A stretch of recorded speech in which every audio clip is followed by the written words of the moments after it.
Bonjour, je m'appelle Russell et j'ai 20 ans. Est-ce comme ça que toutes les histoires commencent ici? Et puis, on commence à se plaindre des choses terribles qu'on a vécues et blablabla. En ce qui me concerne, je vais commencer mon histoire différemment. Tout va bien pour moi.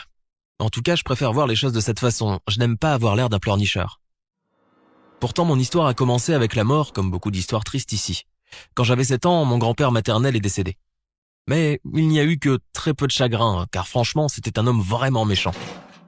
Mais c'était aussi un homme très riche. Je ne le connaissais pas du tout parce qu'il refusait de parler à sa fille ou de rencontrer son petit-fils, si bien que je peux en parler sans émotion.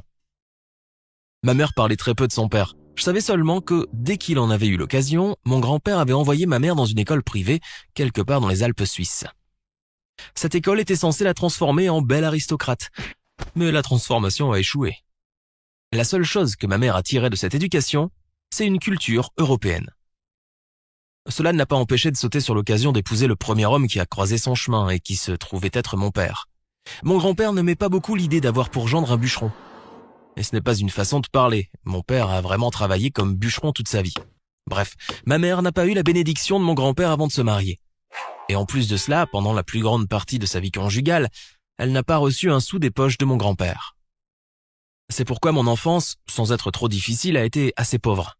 Mon père travaillait dur, essayant de gagner assez d'argent pour faire vivre sa famille, et ma mère restait à la maison pour m'élever. À partir de 25 ans environ, elle a souffert d'une maladie articulaire héréditaire chronique. L'arthrite l'empêchait même de faire les tâches ménagères, mais ma mère a réussi à s'en sortir d'une façon ou d'une autre. Et elle ne pouvait pas non plus trouver de travail à cause de sa maladie. Mais ensuite, mon grand-père est mort, et tout ce qu'il possédait est revenu à ma mère. Je ne pense pas qu'elle ait jamais compté là-dessus. Mais elle a reçu beaucoup. La maison de mon grand-père, son entreprise et toutes ses économies. Dès qu'elle a eu légalement l'héritage en main, elle a vendu tout ce qui pouvait être vendu, et nous a quittés, mon père et moi. J'ai toutes les raisons de croire que ce ne sont pas seulement les mauvaises articulations, mais aussi les valeurs morales douteuses qui ont été transmises génétiquement à ma mère par mon grand-père. Papa a pris tout ça avec philosophie et lui a accordé calmement le divorce, sans aucune réclamation, pour son argent. D'abord, il avait sa fierté, et surtout, il n'avait pas d'argent pour se payer un avocat compétent. Mais encore une fois, je ne cherche pas à me plaindre. Il y a certains avantages à être élevé par un père seul. Ça a des côtés sympas. Un peu comme vivre dans une maison avec des amis. Mais peu importe. Après le divorce, ma mère s'est envolée pour l'Europe. Sa vie dans une ville américaine moyenne près de la frontière canadienne lui semblait ennuyeuse et déprimante. Tu te souviens de sa culture européenne, n'est-ce pas? Eh bien, elle percevait l'ancien monde comme le cœur de la haute société. En fin de compte, sa transformation en aristocrate avait peut-être réussi.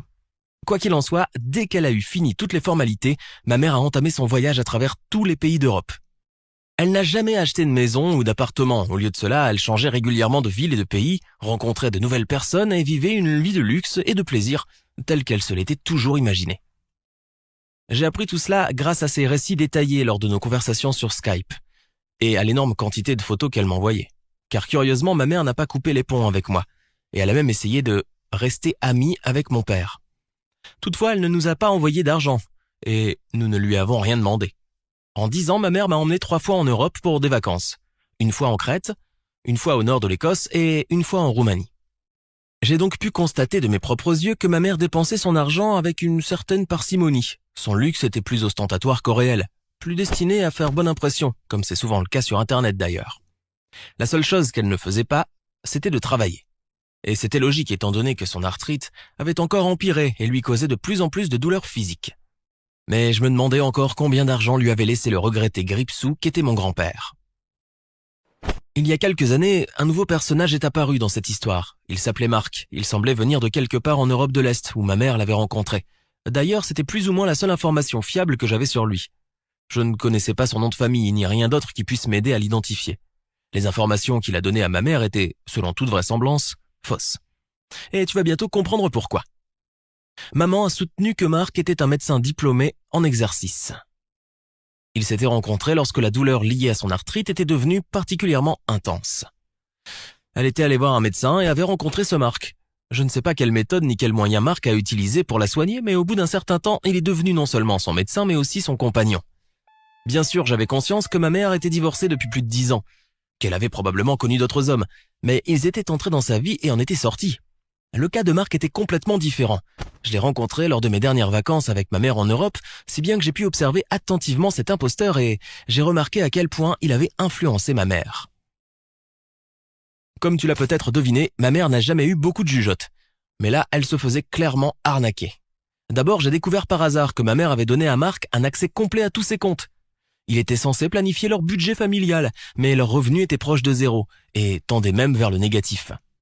Ce soi-disant médecin certifié ne gagnait rien du tout, mais cela ne dérangeait pas ma mère qu'il vivait exclusivement à ses frais. Elle affirmait que cela ne durerait que le temps de son traitement, et que dès que ses articulations redeviendraient plus solides et plus souples, il recommencerait à mener une vie normale. Ma mère m'a avoué que pour la première fois de sa vie, elle souhaitait se marier. Avec Marc, bien entendu. Avec tact, je me suis abstenu de lui demander ce qu'elle avait ressenti en épousant mon père. Était-ce contre son gré? J'espère simplement qu'elle aimait sa vie actuelle, où il n'y avait pas de place pour les souvenirs de mon père. Elle a également ajouté qu'ils allaient peut-être déménager aux États-Unis. Et je ne lui ai pas demandé ce qui était arrivé à sa culture européenne. Tout semblait oublié, il n'y avait plus que Marc qui comptait désormais. Elle m'a même dit que Marc était exactement l'homme qu'elle avait cherché toutes ces années en Europe, qu'il était son âme sœur et... Berk, dégoûtant. Vraiment dégoûtant, tu ne trouves pas? Ma chère mère cupide et égoïste, que j'aimais et que je connaissais si bien, n'était absolument plus elle-même. Elle n'avait jamais été sujette à ce genre d'enthousiasme romantique auparavant. J'ai commencé à soupçonner que Marc lui prescrivait quelque chose, mais il s'est avéré qu'il ne lui donnait rien qui puisse être acheté en pharmacie. En plus de toutes ses qualités, ce médecin certifié était un apôtre de la médecine alternative. Même si ma mère m'a plusieurs fois assuré qu'il était bien médecin. Malheureusement, ce n'est qu'à la fin des vacances que j'ai réussi à confirmer ce fait et j'ai dû retourner chez mon père. Après cela, mon histoire n'est plus aussi détaillée car je n'ai été témoin d'aucun des événements qui ont suivi. Quant à ma mère, soit elle faisait semblant de ne pas se souvenir de la plupart de ces événements, soit elle souffre vraiment d'amnésie. Même lorsqu'elle a témoigné devant la police, ces derniers n'ont pas pu en savoir plus. Tu dois te douter de ce qui s'est passé ensuite, n'est-ce pas? Marc a convaincu ma mère que pour guérir son arthrite, il fallait absolument qu'ils aillent en Inde. Marc a dit qu'il connaissait des gens qui pratiquaient l'Ayurveda et que cette pratique était la dernière chance pour ma mère. J'étais très sceptique quant à cette idée, mais que pouvais-je faire? Lors de notre dernière conversation sur Skype, j'ai demandé à ma mère de faire attention et il s'est avéré que j'avais raison. Après cet appel, je n'ai plus eu de ses nouvelles pendant plus d'1 an. Mon père et moi n'avions pas son numéro de téléphone et le compte Skype de ma mère affichait qu'elle était hors ligne depuis notre dernière conversation. Jusque-là, ni mon père ni moi n'aurions pensé que nous serions un jour aussi inquiets pour sa vie après tout ce qu'elle nous avait fait subir. Mais il semblait que cette fois c'était une question de vie ou de mort. Peu importe le genre de personne que ma mère aurait pu être, elle ne méritait certainement pas ce que nous suspections. Mon père et moi avons fait tout ce que nous pouvions. Nous sommes allés à l'ambassade indienne, mais c'est un pays avec une population de plus d'1 milliard d'habitants et un flux touristique sans fin. Nous ne savions même pas si ma mère avait demandé un visa électronique ou si elle avait trouvé un autre moyen d'y entrer.